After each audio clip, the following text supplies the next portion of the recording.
Dahil po dyan, hindi ko na lang po kayo pahihirapan. Tayo na lang po maging magkababayan na lang sa Baguio. Gusto ko lamang pong magbigay ng impormasyon na lang sa inyo. Opo, kasi naririnig ko yung pag-uusap nyo ng prosecution at ng defense tungkol doon sa success ng confidential fund. Ako po ay may mga ibibigay na information sa inyo.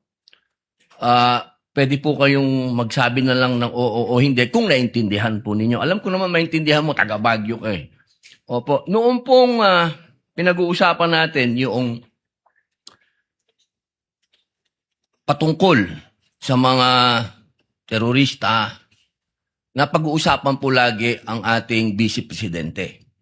Ang ating pong Vice Presidente magmula 2016 hanggang 2022, siya po ay naging mayor. Alam niyo po ba yon? Opo, mayor Opo. ng Davao. Yan, opo. Sa Davao po, meron po dyan na-identify na 55 na mga tinatawag na alternative at yung mga lumad schools na infiltrated ng terrorism. Nabalitaan niyo po ba yon? Hindi po ako hindi ko po gaanong napakinggan po yun. Hindi po ako aware yun. Opo.